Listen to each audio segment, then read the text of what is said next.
Sobat Pintar dimanapun kalian berada, berjumpa lagi dengan saya Sitiari dalam video pembelajaran kali ini.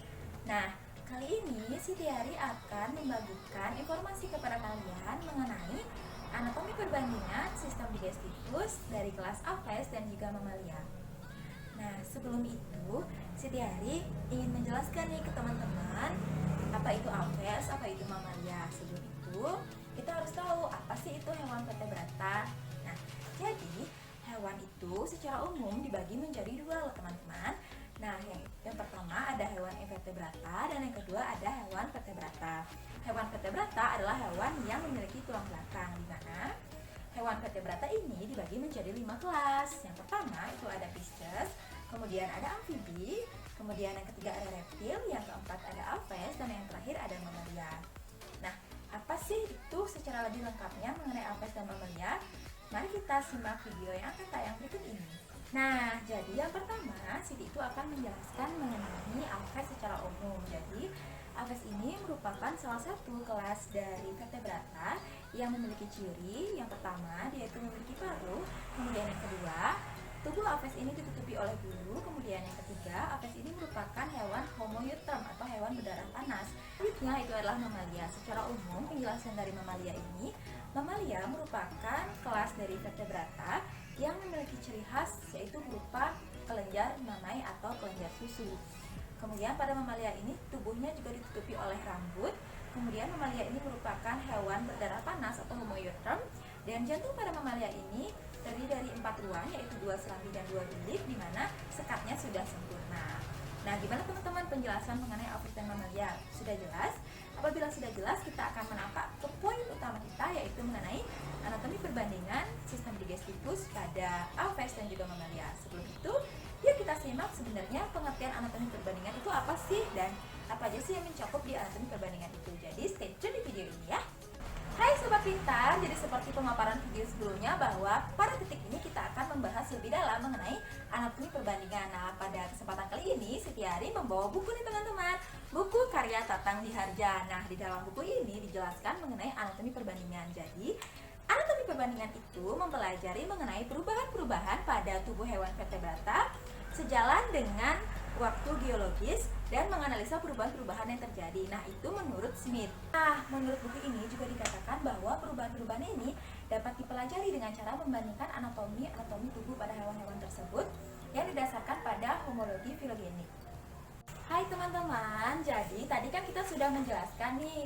Yang pertama itu pengertian vertebrata secara umum, kemudian kita juga sudah menjelaskan mengenai apa itu aves, apa itu mamalia, dan kita juga sudah menjelaskan mengenai apa sih itu anatomi perbandingan. Nah, jadi sekarang kita menampak pada penjelasan mengenai sistem digestifus. Jadi, sistem digestifus atau sistem pencernaan itu adalah suatu sistem organ pada organisme yang bertujuan untuk membantu memecah partikel-partikel yang besar menjadi partikel-partikel yang lebih kecil sehingga mampu dicerna oleh tubuh dan mampu memberikan energi bagi tubuh. Nah, jadi sistem digestifus itu dibagi menjadi saluran pencernaan dan juga kelenjar pencernaan. Nah, yang pertama itu saluran pencernaan pada aves itu terdiri dari rongga mulut atau cavum oris. Kemudian setelah dari cavum oris itu makanan akan masuk ke esofagus. Kemudian setelah esofagus makanan akan disimpan sementara pada crop atau tembolok. Kemudian setelah itu makanan akan dibawa ke lambung. Nah, perlu kita ketahui bahwasannya pada aves ini ada 2 jenis lambung teman-teman. Yang pertama ada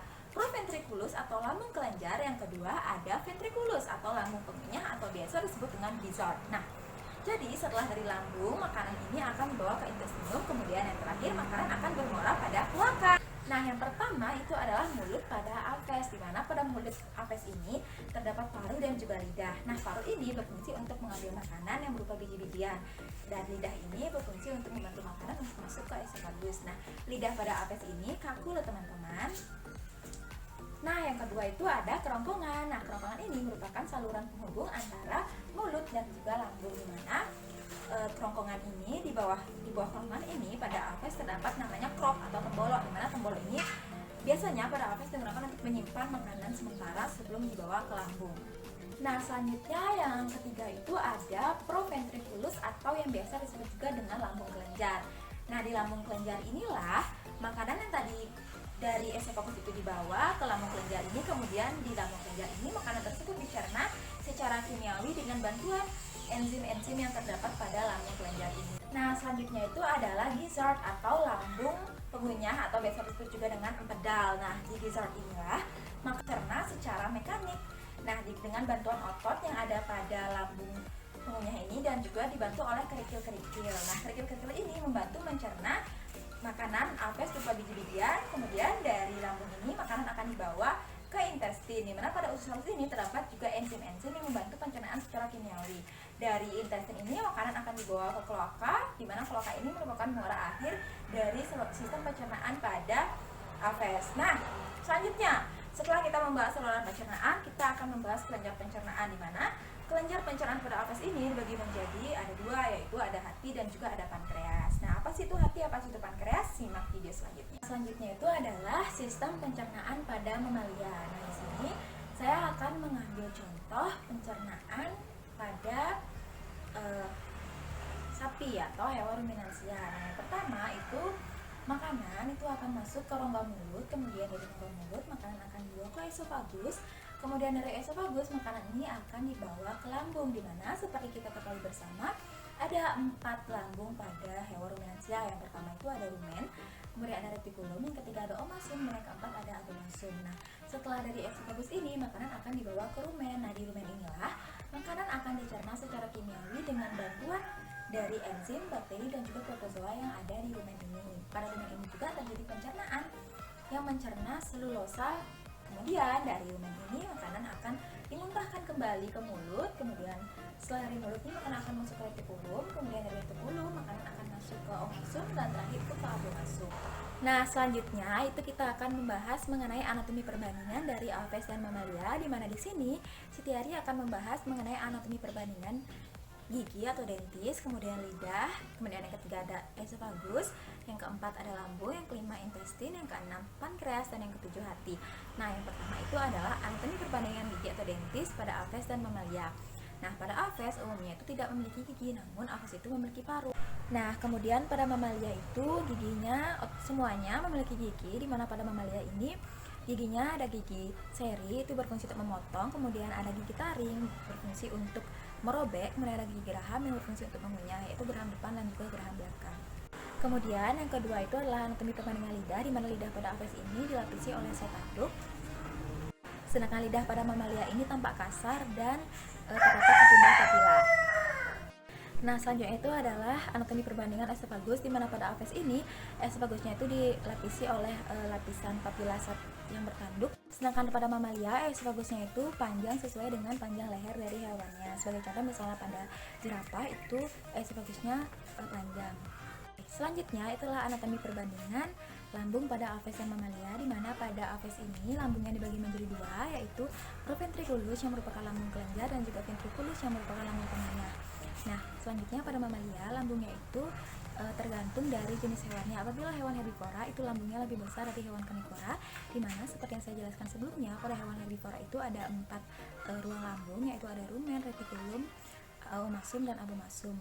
Nah, selanjutnya itu adalah anatomi perbandingan intestinum pada apes dan mamalia, di mana pada apes ini intestinumnya itu dibagi menjadi usus halus dan usus tebal. Kemudian di ususnya ini terdapat enzim. Kemudian pada mamalia juga dibagi menjadi 3 bagian, yaitu ada yang pertama duodenum, usus 12 jari, kemudian ada jejunum, dan terakhir ada ilium. Selanjutnya itu anatomi perbandingan pankreas, di mana pada apes ini tidak ada bentuk yang khas dari pankreas. Kemudian pada mamalia ini pankreasnya ada 2 ductus. Kemudian anatomi perbandingan hati atau hepar, di mana pada apes ini hepar yang berlobus, kemudian pada mamalia heparnya juga berlobus, yaitu berlobus 5.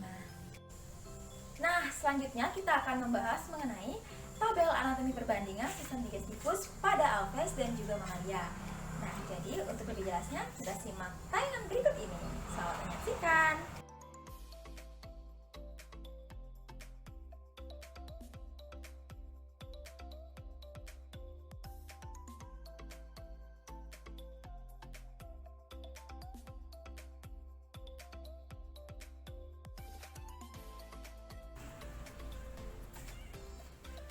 Sobat Pintar, tidak terasa kita sudah sampai pada penghujung video kali ini. Terima kasih untuk kalian yang sudah menyaksikan ini.